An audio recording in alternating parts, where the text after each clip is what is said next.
Hi girls, it's Friday and you are on my ironing board. I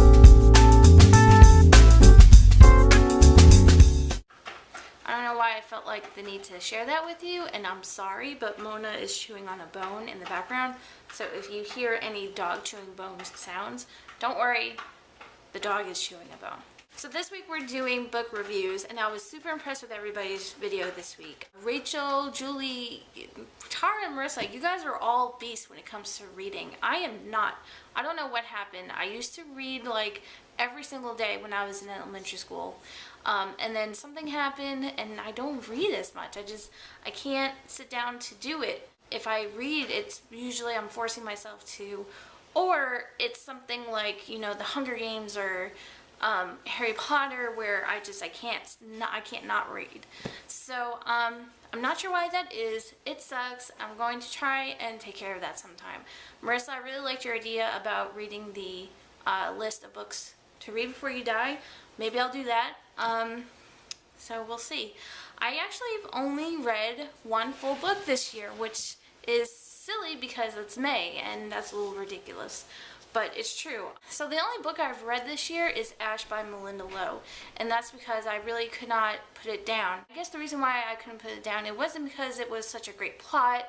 I knew the plot. It was a Cinderella retelling story. So that's probably why I read it so quickly, but I think I also read it because it was understood in the world of Ash, let's say, that girls and girls could like each other and it would not be weird. It in fact was normal, and I think that was the sole reason why I enjoyed reading it so much. And I'm reading Huntress right now, which is like it's like it takes place 100 years before Ash, and I really like it. Again, it's this understanding that liking someone of the same sex is not weird.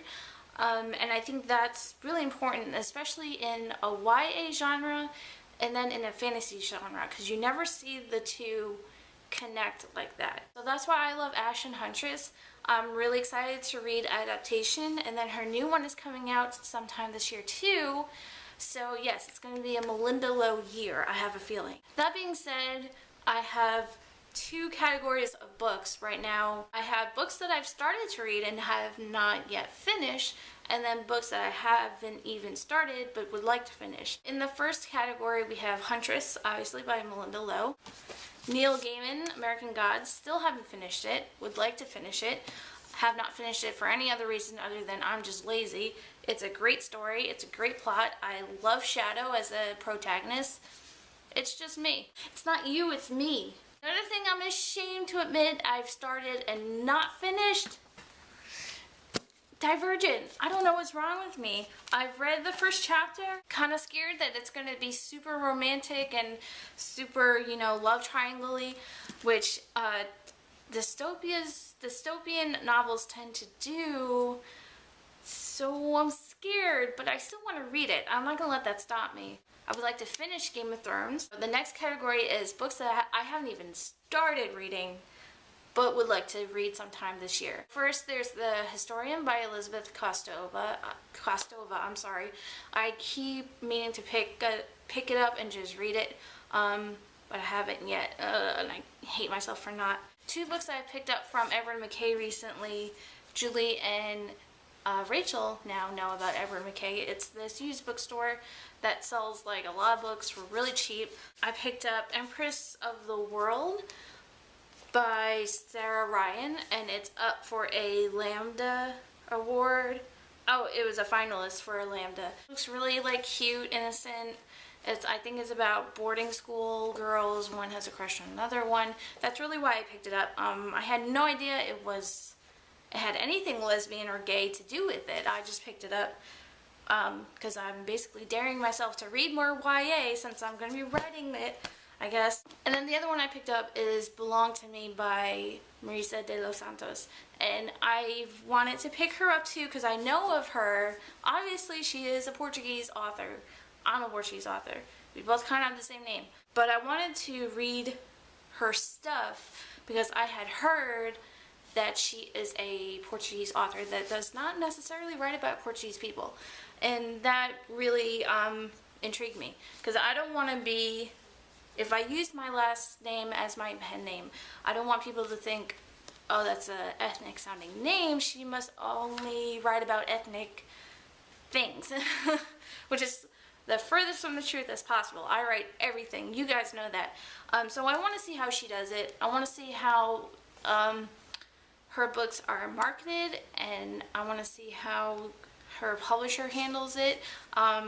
Basically, I see her as like me, kind of, if I were to be published already. Like, basically, I just want to see how it goes. And also, I read the first chapter of this book, and even though it's about, like, suburban soccer moms, I really like her writing. It's actually pretty funny and easy to read, so I'm going to read this book. And I am going to read this book. I'm going to finish all the other books. I promise. I will not end this year without reading books. I promise. I'm very embarrassed. You don't understand. I'm very embarrassed to be friends with people who read so much and then can only say I've read a 50,000 word book in the course of 5 months. Like, that's ridiculous.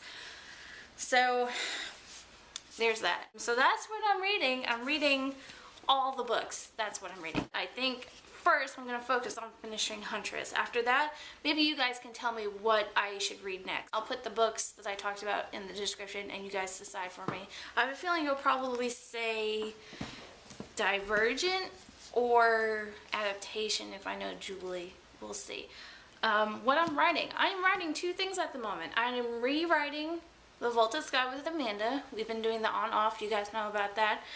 It's been going great. I've been writing like 1,000 words a day, which I'm very happy about. And then I am also writing Madeline the Demon Hunters. And that is a fun story to write about. I love writing that story. However, I really need to read a lot more YA because I don't know how to write teenagers. I really don't. Julie says I do just from reading my YA NaNoWriMo book, Sebastian, but I really don't think I can. So we'll see about that. This month I would really like to talk about doing the Sugar Writers Day during NaNoWriMo. Maybe we can talk about that on Facebook and have it up sometime before June. That would be great. And I think that's it. Everyone have a great weekend. Julie, I'll see you on Monday. Bye.